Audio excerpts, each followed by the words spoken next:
स्वागत है दोस्तों आप सभी का आपके अपने यूट्यूब चैनल प्रूफ पर। तो दोस्तों जैसा कि हम आपको बताते हैं यहाँ पर हम लोग आज पढ़ेंगे समास के सेशन को। और ये जो सेशन होगा वो काफी ज्यादा महत्वपूर्ण होगा, इम्पोर्टेंट होगा। इसमें हम लोग ट्रिक से जानेंगे समास को। तो सबसे पहले तो हम आपको बता दूं समास का मतलब होता है संक्षेप से। ठीक है, आप सभी लोग इसका मतलब तो जानते ही होंगे। सबसे पहले तो मैं आपको बता दूं समास के जो प्रकार होते हैं, वर्तमान में समास के 6 प्रकार होते हैं। ठीक है, लाइव क्लास ये थी लेकिन नेटवर्क की वजह से लाइव नहीं चल पाई। मैं आपको ये रिकॉर्ड करके जो आप वीडियो अब देख रहे हैं रिकॉर्डेड मैंने किया है, फिर रिकॉर्ड करके पढ़ा रहा हूँ। वैसे तो ये लाइव क्लास होना था।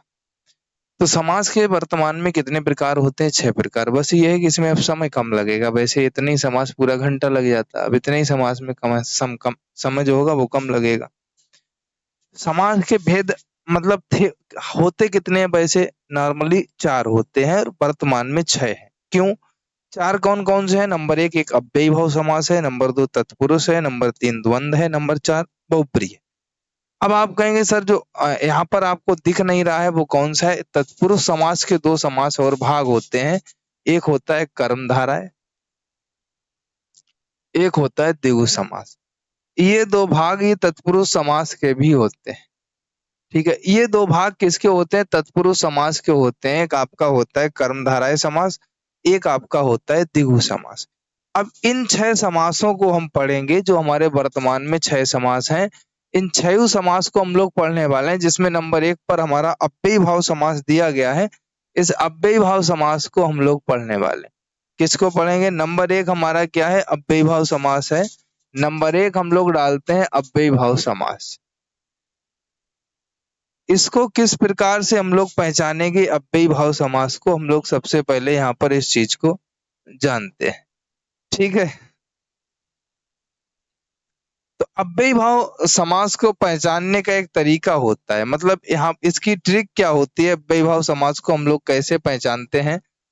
अव्ययी भाव समास को पहचानने के लिए हम लोग एक चीज देखते हैं, क्या उपसर्ग सा लगा रहता है। उपसर्ग जो होता है कहाँ लगता है ये तो सारे लोग जानते हैं, लेकिन इसकी एक पहचान होती है कि उपसर्ग सा लगा रहता है। प्रारंभ में उपसर्ग लगता है। जैसे उपसर्ग में क्या क्या हो सकता है? यदा हो सकता है, कदा हो सकता है, यथा हो सकता है।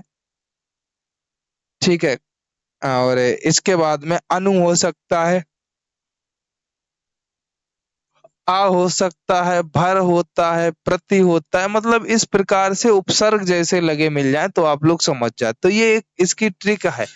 आपको उपसर्ग जैसा दिखे मानो आप तुरंत लगा दें। जैसे अब आपको मैं एग्जाम्पल के तौर पर बताऊं, एग्जाम्पल आपको बताऊं कुछ मैं। एग्जाम्पल इसका क्या रहेगा सभी लोग देखेंगे। एग्जाम्पल के तौर पर आप देखेंगे, जैसे मैं लिख दूं प्रतिदिन, क्या लिख दूंगा? प्रतिदिन लिख दूं। जैसे मैं लिख दूं आजन्म, जैसे मैं लिख दूं कदाचित, जैसे मैं लिख दूं यथासंभव। मतलब कुल मिलाकर के आप ये देखेंगे, ये पाएंगे कि जो हमारा अव्ययी भाव समास होता है वो किस प्रकार का होता है। अव्ययी भाव समास हमारा जो होता है जिसमें उपसर्ग जैसा लगा रहता है, जैसा कि आपने देखा। ये पीडीएफ हमारे टेलीग्राम पे मिलेगा, है ना? तो आप इस चीज से पहचानेंगे और एग्जाम्पल में आप देखेंगे बिल्कुल उपसर्ग आपको लगा हुआ दिख रहा होगा। अगर उपसर्ग जैसा लगा दिख जाए आप तुरंत समझ जाएंगे कि भैया किसकी बात हो रही है। तो आप लोग तुरंत समझ जाएंगे जो बात हो रही है भैया मेरे, वो बात हो रही है अव्ययी भाव समास की। बहुत सिंपल है समझना। आगे चलो भाई, नेक्स्ट पॉइंट की हम लोग बात करेंगे अव्ययी भाव समास के बाद में। पहले सरल सरल समासों को जानते हैं। नंबर 2 पे हमारा क्या आता है? नंबर 2 पे आता है हमारा द्वंद्व समास। द्वंद्व समास को हम लोग किस प्रकार से पहचानेंगे? बहुत अच्छा सा पहचानने का तरीका होता है इसका। कैसे पहचानते हैं? यहाँ पर आप लिख सकते हैं, ये विपरीतार्थक होते हैं। कैसे होते हैं? विपरीत होते हैं। विपरीत शब्द होते हैं एक दूसरे के, ये पहचानने का तरीका है। अब आप कहेंगे सर विपरीत शब्द कैसे? एग्जाम्पल के तौर पर अगर मैं आपको बताऊं, एग्जाम्पल के तौर पर अगर मैं आपको बताऊं, जैसे आप देखें माता और पिता। जैसे मैं लिख दूं माता पिता, ठीक है, एक इसकी पहचान और होती है, योजक चिन्ह और लगा रहता है इसके बीचों बीच में। ठीक है, क्या लगा रहता है? योजक चिन्ह का और बोध होता है, जैसे माता पिता, भाई बहन। ठीक है, जैसे राजा रानी, जैसे दिन रात। मतलब आप लोग समझ सकते हैं, एक दूसरे के अपोजिट, बीच में योजक चिन्ह का बोध, समास विग्रह करने पर और आ जाए। यहाँ पर आप लिख भी सकते हैं, क्या लिखेंगे? आप लिखेंगे इसका जो समास विग्रह करेंगे, यहाँ पर आप लिख दीजिए, समास विग्रह करने पर, समास विग्रह करने पर और आ जाए। अगर आप समास विग्रह कर रहे हैं तो इन दो शब्दों के बीच में और आ जाना चाहिए, जैसे माता पिता लिखा हुआ है, बीच में योजक चिन्ह लगा हुआ है। जब इसका हम समास विग्रह कर रहे हैं तो माता और पिता कर दे रहे हैं। भाई के और बहन के बीच में योजक चिन्ह का बोध है, और इसका अगर हम लोग समास विग्रह कर रहे हैं तो भाई और बहन हो जा रहा है। इसी प्रकार राजा रानी, राजा और रानी के बीच में योजक चिन्ह का बोध है, और इसका जब हम लोग समास विग्रह कर रहे हैं तो राजा और रानी हो जा रहा है। इसी प्रकार से दिन रात, दिन और रात के बीच में योजक चिन्ह का बोध है, और इसका जब हम समास विग्रह कर रहे हैं तो दिन और रात हो जा रहा है। ठीक है, चलो आगे चलते हैं। द्वंद्व समास के बाद हम लोग बात करेंगे द्विगु समास की। काहे की बात करेंगे? द्विगु समास की बात करते हैं, नंबर 3। किसकी बात करेंगे? द्विगु समास की बात करते हैं। द्विगु समास जो होता है ये कैसा होता है, इसको आप लोग पहचानने का तरीका क्या लिखेंगे? इसके पहचानने का तरीका होता है, प्रथम पद संख्यावाची होता है। क्या होता है? प्रथम पद संख्यावाची होता है। तो आप लोग इसको पहचान सकते हैं कि द्विगु समास है। एग्जाम्पल के तौर पर अगर हम लोग पाएंगे तो क्या होगा? एग्जाम्पल में जैसे हम यहाँ पर लिख दें दशानन। अब देखो इसमें अपवाद है, जो ये दशानन शब्द है, अगर आपको बहुब्री समास ऑप्शन में मिल जाए तो फिर आप द्विगु समास नहीं करेंगे, तो फिर आप इसको बहुब्री में ले जाएंगे, इसलिए इसको हमने पहले लिख दिया। अगर बहुब्री समास उदाहरण में नहीं मिलता है, एग्जाम्पल में, सॉरी ऑप्शन में, तो आप क्या कर देंगे? फिर द्विगु कर देंगे। ठीक है, वैसे हर हाल में ये बहुब्री ही होता है। लिखा क्यों है? इसीलिए लिखा है, ये दोनों हो जाता है, इसमें द्विगु भी हो जाता है और बहुब्री भी हो जाता, लेकिन कब? ऑप्शन के हिसाब से। ठीक है, जब आपको बहुब्री ना मिले तो द्विगु हो जाएगा, इसलिए लिख दिया, और आगे बहुब्री भी लिख दिया, वो ऑप्शन पे डिपेंड करेगा। आगे देखो चौराहा लिख दे रहे हैं, चार पाई लिख दे रहे हैं। हाँ? ठीक है, तो ये क्या है? आपके द्विगु समास के उदाहरण है। जो संख्यावाची होते हैं वो आपके क्या काय के उदाहरण होते हैं? द्विगु समास के उदाहरण होते हैं। यहाँ पर और आप लिख सकते हैं, त्रिभुज लिख सकते हैं। यहाँ पर आप लोग षटकोण लिख सकते हैं।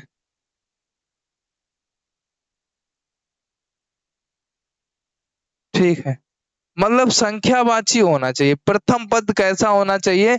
संख्यावाची होना चाहिए। तो आपका क्या हो जाएगा फिर? द्विगु समास हो जाएगा हर स्थिति में। तो ये तो हमारा द्विगु समास हो गया। अब इसके बाद में हम लोग बात करते हैं कर्मधारय समास की। काय की बात करते हैं? नंबर 4 पे बात करेंगे कर्मधारय समास।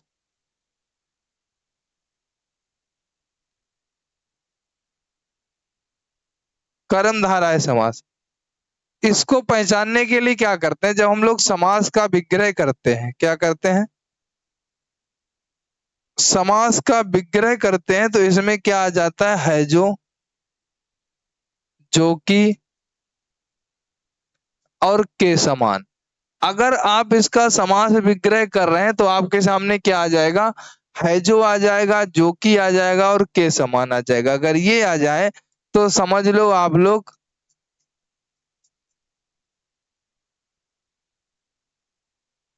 तो आप लोग सभी लोग समझ लेंगे कि हमारा क्या हो जाएगा, कर्मधारय समास। अब सबसे पहले तो आप लोग ये बताइए सर कि कर्मधारय समास का एग्जाम्पल किसी को भी एक भी पता हो तो कर्मधारय समास का एग्जाम्पल बता दीजिए भाई, सभी लोग बता दीजिए।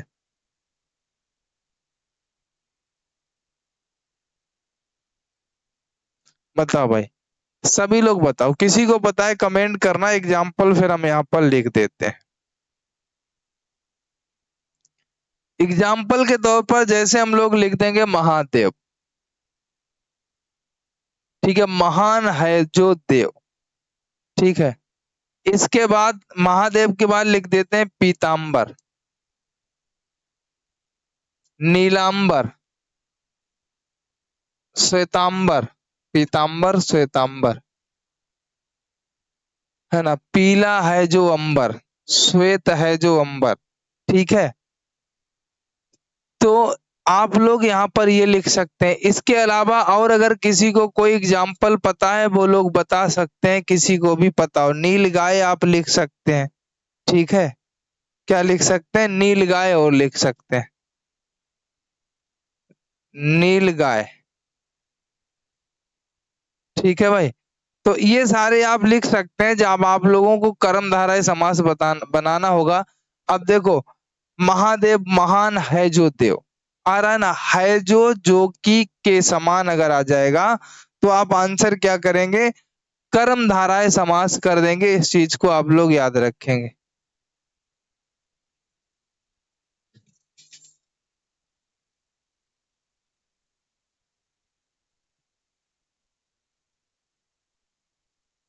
ठीक है भाई, आगे चलते हैं अगले पॉइंट पे। अगला पॉइंट क्या है, कर्मधारय के बाद हम लोग बात करेंगे पहले बहुब्री की, फिर लास्ट में करेंगे तत्पुरुष समास की, ठीक है। काय की बात करते हैं, बहुब्री की समास की बात करते हैं, बहुब्री समास की बात करते हैं। तो सर बहुब्री समास हमारा क्या होता है, इसकी जो पहचान रहती है, पहचान क्या होती है बताओ, इसका पहचान क्या होता है, यानी कि ट्रिक आप लिख सकते हैं, ट्रिक क्या होता है। आप जब इसका समास विग्रह करते हैं बहुब्री समास का, तो किसी दूसरे व्यक्ति का नाम आ जाता है, दूसरे, ठीक है। विग्रह करने पर किसी व्यक्ति की ओर इंगित कर दे, ये लिख लो, व्यक्ति की ओर इंगित कर दे, कहने का मतलब किसी व्यक्ति का नाम आ जाए, यानी अन्य पद प्रधान होता है इसमें। जैसे जैसे अभी एक हमने एग्जाम्पल के तौर पर आपको ऊपर ही लिखा था क्या, जैसे मैंने ऊपर ही लिखा था एक दशानन, क्या लिखा था, दशानन, जैसे त्रिनेत्र। अब देखो सबसे पहले दशानन क्या होता है, 10 है आनंद, जिसके आनंद मतलब होता है सर, सिर। 10 है आनंद जिसके अर्थात रावण, यानी किसी दूसरे व्यक्ति की ओर संपर्क साधा इसने। त्रिनेत्र, 3 है नेत्र जिसके अर्थात भोले शंकर, भोले शंकर ही तो है 3 नेत्र।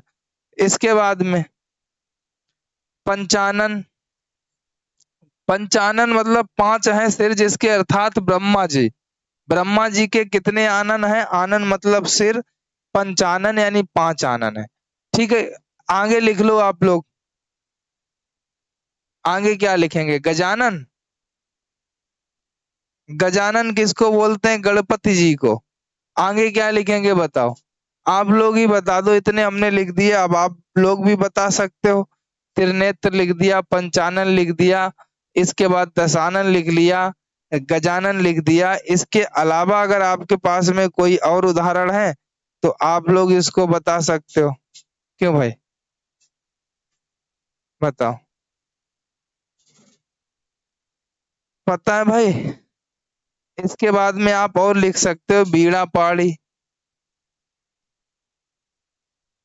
क्या लिख सकते हो, बीड़ा पाड़ी। पीताम्बर भी लिख सकते हो, और पीताम्बर को हमने और कहाँ पे लिखा था बताओ, इसको, इसको भी लिखा था और दशानन को एक जगह लिखा था। दशानन को द्विगु समास में लिखा था, पीताम्बर को कर्मधारय में लिखा था। पीला है अंबर जो, है ना। अब यहाँ पर पीला है अंबर जो, या पीला है जो अंबर, पीतांबर। अब यहाँ पे हम क्या बनाएंगे, पीला है अंबर जिसका। पीले कपड़े कौन पहनता था, भगवान राम या श्री कृष्ण। ठीक है, तो इस प्रकार से आप लोग समझ सकते हो कि आपके ये जो होते हैं, ये आपके किस प्रकार से होते हैं, किसी दूसरे व्यक्ति के ओर इशारा कर देता है। तो पीतांबर, नीलांबर, श्वेतांबर, श्वेत वस्त्र कौन धारण करता था, भगवान राम। और पीले वस्त्र कौन धारण करता था, भगवान कृष्ण। और नीलांबर, नीले वस्त्र कौन धारण करता था, ये आप लोग कमेंट में बताएंगे। ठीक है, चलो इस बात को आप समझ पाए होंगे। आगे आपको थोड़ा और बताते हैं तत्पुरुष समास के बारे में। इसको सबसे लास्ट में लेके आ गए हम लोग। नंबर 6 पे आता है तत्पुरुष समास। तत्पुरुष समास जो होता है, इसको हम लोग कैसे पहचानते हैं ये जान लो। तत्पुरुष समास जो होता है, आपने हिंदी में कारक चिन्ह पढ़े होंगे, ऐसा कोई नहीं होगा जिसने कारक चिन्ह ना पढ़े हो। तत्पुरुष समास कितने प्रकार का होता है, 6 प्रकार का होता है। इसके 6 भेद होते हैं। ठीक है, कर्ता होता नहीं है, कर्म से शुरू होता है। ठीक है, कहाँ से शुरू होता है, कर्म से शुरू होता है। तो नंबर 1 पे क्या आता है, कर्ता ने कर्म को करण से। नंबर 2 पे आता है करण से, संप्रदान के लिए, संप्रदान के लिए, अपादान से अलग होना, अपादान से अलग होना, ये अलगाव के लिए होता है। काहे के लिए, कोई चीज जैसे छत से ईंट गिरेगी तो वो छत से अलग हो जाती है, वृक्ष से आम गिरेगा तो आम अलग हो जाता है। ठीक है, इस प्रकार से जहां पर अलगाव हो वहां पर अपादान से अलग होना। फिर नंबर 5 पे आता है अधिकरण, में पे पर। और 6 पे आता है संबंध काकी के। क्या आता है, संबंध काकी के। अब देखो इसमें लेते किसको नहीं है, कर्ता नहीं लेते, एक संबोधन नहीं लेते। ये 6 तत्पुरुष हम नहीं लेते हैं। कौन कौन सा, एक संबोधन, एक कर्ता, ये 2 नहीं लेते हैं। अब जैसे हम लोग यहाँ पर जानेंगे, एक हथकड़ी हम लिख दें। ठीक है भाई, क्या लिख दें, तत्पुरुष। ठीक है, एग्जाम्पल लिखेंगे तत्पुरुष के, जैसे हम आपके सामने लिख दें हथकड़ी, तत्पुरुष समास के उदाहरण। ठीक है भाई, एग्जाम्पल लिखते हैं तत्पुरुष के। ठीक है भाई,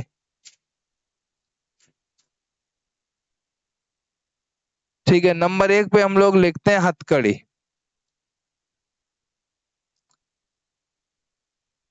हथकड़ी का मतलब होता है हाथ के लिए कड़ी।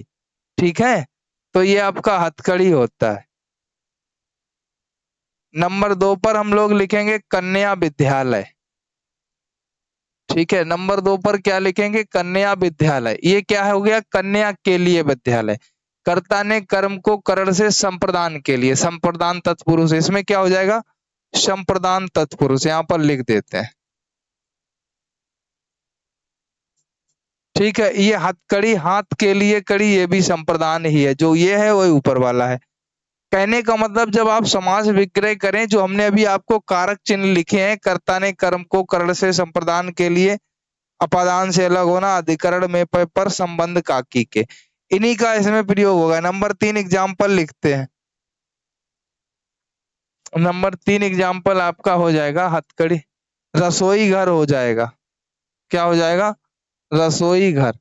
ठीक है, रसोई के लिए घर। गौशाला हो जाएगा। ठीक है, क्या हो जाएगा, गौशाला हो जाएगा, गायों के लिए शाला। हम्म,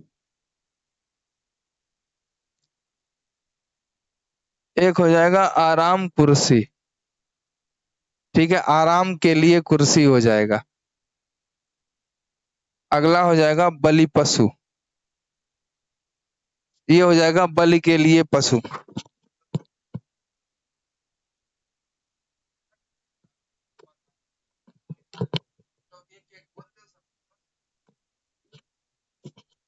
ठीक है भाई।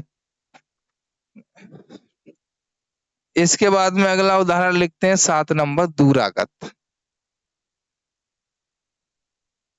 ठीक है, ये हो जाएगा दूर से आगत, कर्ता ने कर्म को करण से।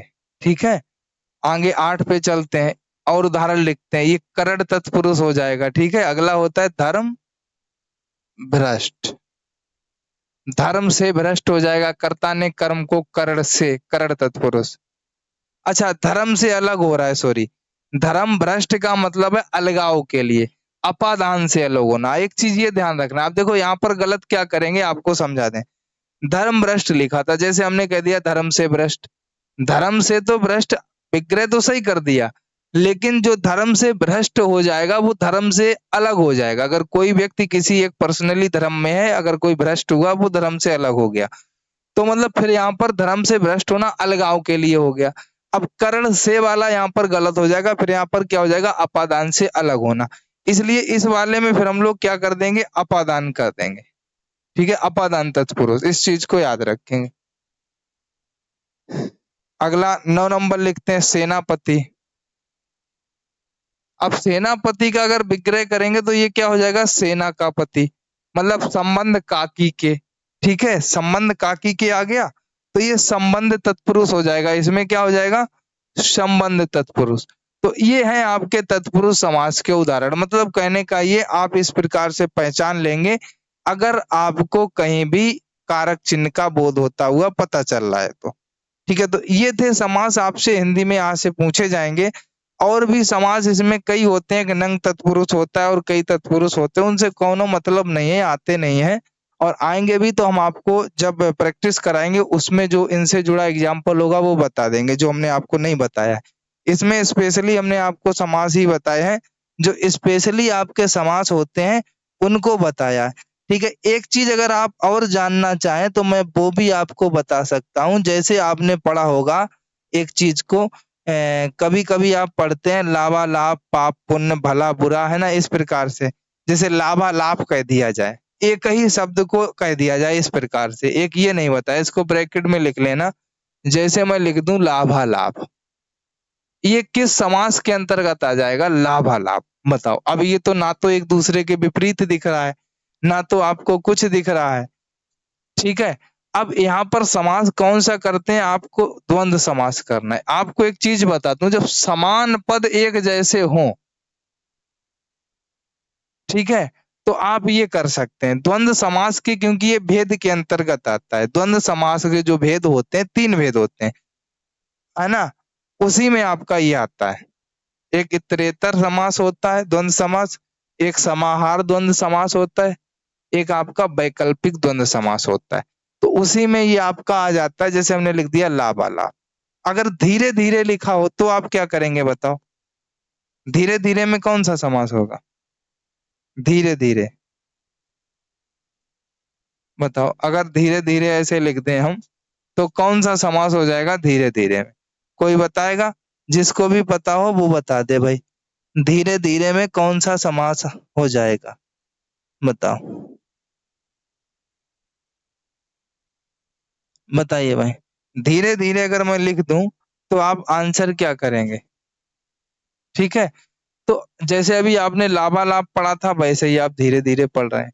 कहीं कहीं आपको लिखा मिल जाएगा घर आंगन, क्या लिखा मिल जाएगा, घर आंगन।